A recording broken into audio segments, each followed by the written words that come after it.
Sudah berapa kali kita menunaikan salat sampai dengan hari ini? Baik, ribuan kali ruku, ribuan kali sujud. Bisa nggak memastikan dari sekian ribu salat yang pernah ditunaikan itu berapa niat yang benar? Yang dilakukan karena Allah.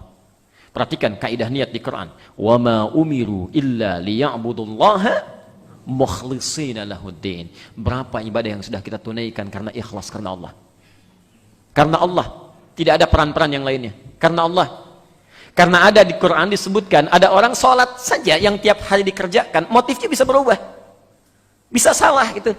Kelihatannya ngangkat tangan sampai ujungnya, berangkat ke masjidnya bagus kelihatannya, tapi bisa tidak Anda mengetahui isi hati orang itu, motif ketika dia menunaikan ibadahnya? Karena disebutkan di Quran ada orang-orang bermasalah dalam sholatnya bukan karena gerakannya, tapi karena isi hatinya. Alhamdulillah. Quran surah 107 ayat 4 sampai ayat 6-nya itu. Al-Ma'un itu ya. Fawailul lil musalli.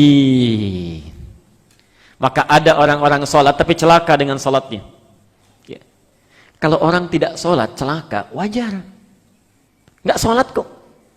Tapi kalau ada orang sholat masih celaka, itu ada yang salah, itu ada yang keliru ya. Orang tidak sholat celaka tidak usah dipikirkan, memang nggak sholat ya. Yang perlu doakan ya. Tapi kalau ada orang sholat masih celaka juga, itu rugi. Apa yang salah tuh? Alladzina hum an salatihim sahun.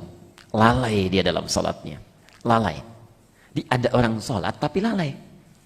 Apa di antara bentuk kelalaiannya? Di antara sekian kelalaiannya, ternyata yang disebutkan oleh Quran, alladzina hum yura'un. Bahkan ada yang ria ketika mereka menunaikan sholatnya. Ria. Nih penyakit niat pertama yang bisa merusak pahala, menghilangkan kadar pahala kita di sisi Allah, itu ria, kata Quran. Ria. Coba dulu diingat-ingatnya, waktu Anda mulai balik, kita boleh menunaikan sholat, sudahkah terbebas dari penyakit ini? Atau jangan-jangan motifnya bahkan bukan cuma ria ya, berkurang, ingin dilihat kawan ya, ingin nampak dengan teman. Salatnya cuma nyambi, yang intinya janjian dengan kawan. Yuk kita ketemuan di mana? Udah di masjid itu saja tuh. Baik, yuk nanti sambil salat duhur lah ketemu di sana. Sambil salat duhur. Ya, baik. Jadi yang intinya memang bukan salatnya, intinya pertemuannya. Salatnya cuma nyambi aja. Maka pahala yang diberikan pun sekedar nyambi aja tuh. Ya. Hati-hati, berapa yang sudah dikumpulkan? Semakin Anda meningkatkan keikhlasan kepada Allah, di situ inti pahalanya. Ya. Tapi ketika Anda sebanyak apapun beramal, bersoalan dalam niatnya, itu yang jadi masalah. Maka hati-hati, yang dihisab oleh Allah sekali lagi, itu niat, bukan pada kuantitas amalan yang dikerjakan. Contoh lain, Quran surah ke-2 Al-Baqarah, ayat 264. Ini langsung warning dari Quran, peringatan pada seluruh amalan. Pada seluruh amalan. Ya ayyuhalladzina amanu la tubtilu sadaqatikum bil manni wal adha. Berhenti dulu di sini. Ya ayyuhalladzina amanu, hei orang-orang yang masih merasa punya iman. Saya tegaskan, ini tidak akan pernah saya bosan mengingatkan. Jika Bapak Ibu membaca Al-Quran, ayatnya diawali dengan kalimat iman, itu tandanya informasi yang disampaikan akan menjadi indikator keimanan kita. Semakin cepat meresponnya, semakin kuat pertanda iman kita. Semakin lemah dalam meresponnya, itu tandanya semakin menurun keimanan seseorang. Kalau tidak dikerjakan perintahnya, maka bermasalah imannya. Kalau digeluti larangannya, maka berpenyakit keimanannya. Jelas sampai sini? Misal Anda temukan kalimat salat dibuka dengan kata iman. Alladzina yu'minuna bil ghaib wa yuqimunas shalah. Semakin cepat Anda merespon panggilan salat, semakin menunjukkan keimanan kita begitu kuat. Subuh dipanggil 4.38, Anda bangun dari jam 3, Anda tunaikan salatnya, belum dipanggil sudah salat, sudah istighfar kepada Allah, itu iman masih bagus. Jaga ya. Tapi kalau dipanggil pas sesuai waktunya, 4.38 subuh, 4.38 datang, itu imannya iman standar. Ya, standar, karena standar dalam hukum kehidupan itu ketika dimintakan dikerjakan, itu standar ya. Jam kerja Anda di kantor jam 8, pulang jam 4, Anda datang jam 8, itu standar. Ya. Datang setengah 8, baru hebat. Ya. Pulang jam 4, itu standar. Pulang jam 5, itu hebat. Ya. Tapi kalau dipanggil 4.38, datang jam 8 lewat 34, itu bermasalah. Itu yang bermasalah. Azan subuh 4.38, baru bangun jam 8 lewat 34. Itu pun belum kepikiran sholat. Maka itu bermasalah keimanannya. Nah, sekarang kita akan lihat. Ada orang-orang, kalau saya sebutkan orang-orang, jangan tunjuk orang lain, tunjuk diri kita saja. Ya. Lihat, dibuka oleh Quran, ya ayyuhalladzina amanu, hei orang-orang yang beriman. Ada orang-orang yang nanti akan dilihat apakah imannya kuat, standar, atau jangan-jangan imannya bermasalah dan di subuh ini mesti diperbaiki. La tubtilu sadaqatikum bil manni wal adha. Jangan pernah Anda gugurkan. Batal itu artinya gugur. Baik, kalau sholat batal mesti diapakan? Mesti diulang. Ada pahalanya enggak? Nah, kalau ada orang sholat batal tapi tetap diteruskan sholatnya, ya, diteruskan sholatnya, kira-kira bernilai tidak? Tidak. Capek tidak? Capek, cuma capek aja tapi nggak dapat apa-apa. Karena itu kalau sholat Anda batal, walaupun sedang di saf jamaah, segera keluar, wudhu lagi, balik lagi. Ya. Jangan ditahan-tahan. Dan jangan banyak alasan dalam hal yang dibenarkan secara fikih. Ya. Kalau saya batalkan, bisa ganggu orang sholat, konsentrasi bisa berubah. Menimbulkan prasangka nantinya, kenapa dia keluar? Ganggu orang khusyuk. Gak apa-apa, saya pertahankan aja. Nanti setelah itu, dalam keheningan saya akan menunaikan ibadah lagi. Ya, supaya tidak tampak pada banyak orang. Anda salah. Salah cara fikih, keluar aja.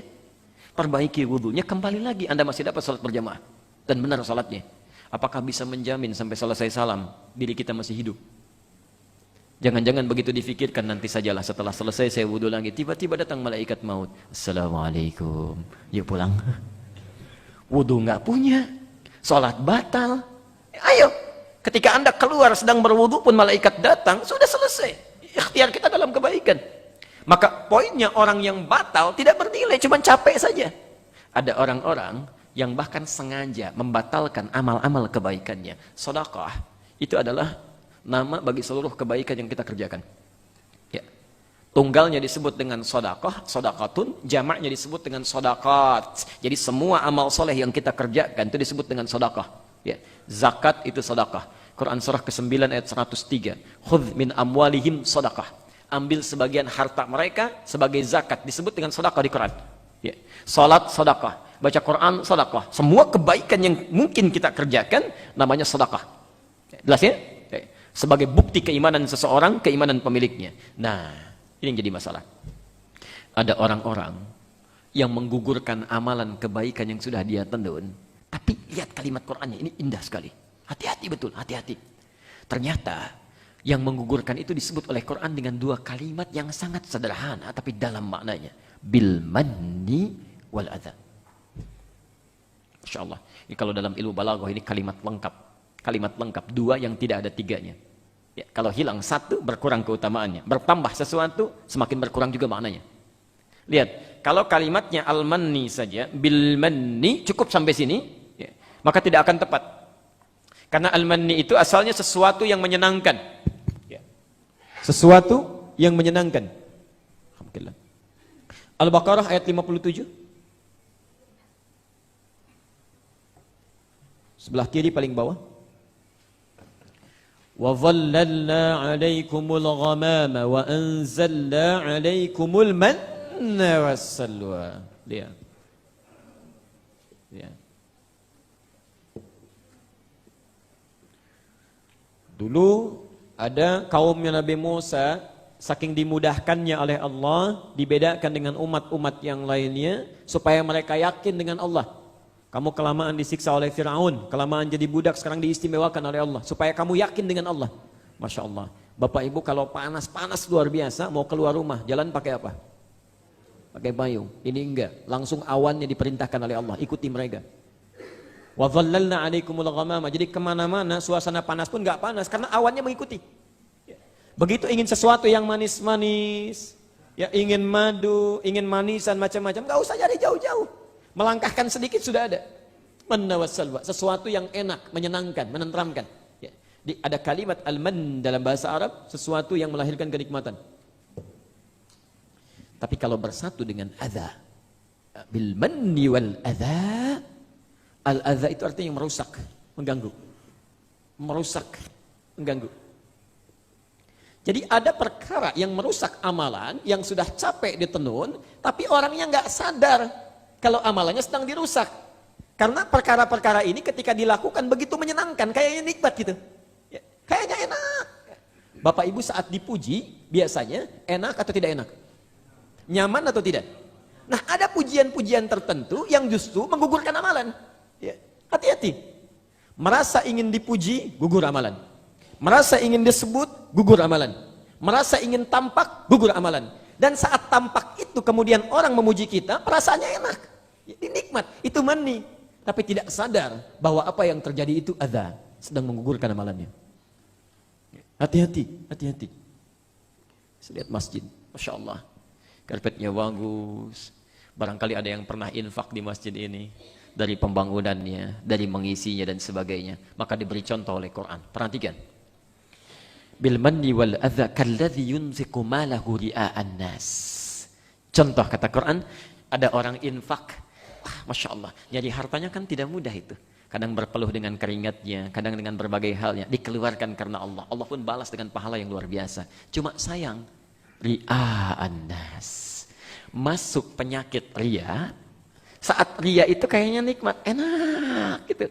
Nampak diketahui orang, dipuji orang, banyak hal muncul dalam kehidupan. Masya Allah Pak, terima kasih banyak Pak ya. Kalau bukan kemarin Bapak dananya sangat besar, itu masjid ini belum tentu jadi. Pelan-pelan masuknya itu. Itu kan karunia Allah saja, nggak apa-apa. Padahal hatinya mulai muncul, tek, tek, tek, gitu kan. Besoknya sudah mulai rasanya lain. Tek, semakin rajin ke masjidnya, karena yang tanya baru satu orang. Ya. Siapa nih yang bikin bagus? Wah, kalau bukan Bapak itu tuh mulai muncul, mulai muncul, mulai muncul. Yang paling berbahaya kalau sudah merasa memiliki nantinya. Masjid rumah siapa? Rumah Allah. Makanya sebelum jadi, kalimatnya umum, pernah saya sampaikan. Man bana masjidan fil ardi. Siapa yang berkontribusi membangun satu masjid, mau apapun bentuknya, mau kayu, mau dari batu sekalipun, ya, mau dari marmer yang paling indah, semua energi yang dikeluarkan, harta yang dikeluarkan akan diganti oleh Allah, dibuatkan satu rumah di surga. Tapi masjidnya kalau sudah jadi, kalimatnya dijamakkan. Dijamakkan di Quran. Dari masjid jadi masajid. Al-Baqarah 114. Wa man azlamu mimman mana'a masajid, disandingkan dengan pemiliknya. Allah. Masjid manapun, yang kayu, yang batu, yang tembok, yang marmer, yang ulin, yang manapun, kalau sudah jadi, itu bukan milik orang yang bangun, milik orang yang arsiteki, milik orang yang tenaganya paling hebat, semua milik Allah. Itu kalimat yang langsung menghentikan upaya-upaya manusia menghambat penyakit ini supaya tidak masuk. Ya. Itu bentuk kasih sayang Allah. Kamu pahala sudah dapat, ya. Pahala sudah dapat, sudah diputus oleh Allah hukum kemanusiaannya, semua hukumnya hukum Allah yang berlaku. Saya pernah sampaikan di awal pertemuan, kalau sudah dikatakan rumah Allah, berarti yang punya aturannya siapa? Allah. Makanya lain cara masuk masjid dengan cara masuk rumah kita, lain. Ada kaki kanan yang dilangkahkan, doa yang diucapkan, cara duduknya lain. Ya. Kalau di rumah kita bertamu pada rumah manusia, datang dipersilahkan dulu baru duduk. Rumah Allah dipersilahkan dulu tapi dengan salat baru duduk. Ada kalimat yang boleh disampaikan, ada kalimat yang tidak boleh diutarakan. Hati-hati. Dan hebatnya, setiap orang yang salatnya, ibadahnya, segalanya dengan kadar keikhlasannya dapat pahala. Yang lebih hebat lagi, yang Allah berikan amanah untuk merawatnya. Itu pahalanya luar biasa. Luar biasa tingginya. Banyak Pak. Lebih Allah saya katakan. Tapi lihat ya, lihat persamaan hukumnya. Semakin tinggi tingkat pahalanya, semakin tinggi tingkat ujiannya. Ya. Anda yang merawat masjid, atau berinvestasi dengan masjid di sini karena ikhlas karena Allah, itu jangan dikira tidak ada pahalanya. Saat Anda tidak berkesempatan ke masjid pun, itu orang-orang yang sholat, semisal dengan banyaknya orang sholat, demikian pahala yang Anda dapatkan. Hadis Muslim, nomor hadis 1893. Ya. Man dalla ala khairin falahu ajruhu mithla ajri fa'ilihi min ghairi an yanqusa min ajri syai'. Siapapun yang memfasilitasi walaupun cuma menunjukkan saja pada kebaikan, lalu kebaikan itu dikerjakan oleh orang yang kemudian ditunjukkan itu, difasilitasi itu, maka orang tersebut mendapat pahala yang sama dengan yang mengerjakannya tanpa dikurangi sedikit pun. Tanpa dikurangi sedikit pun.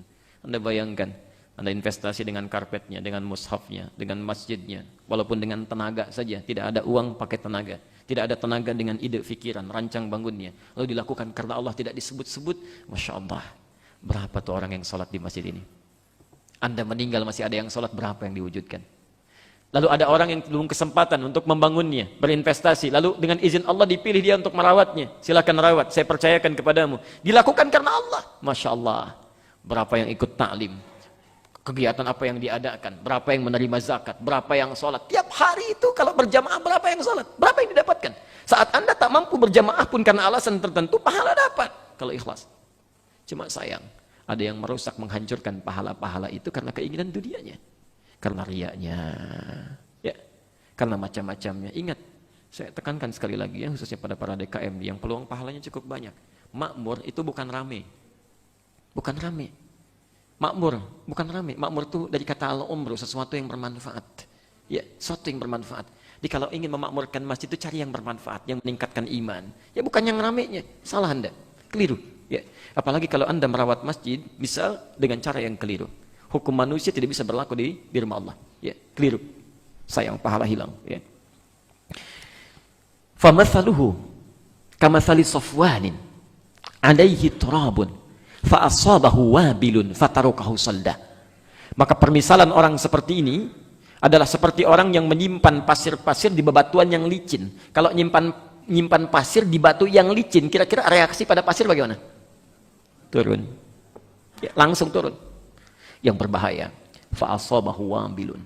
Tiba-tiba datang banjir bah besar, menyapu itu semua.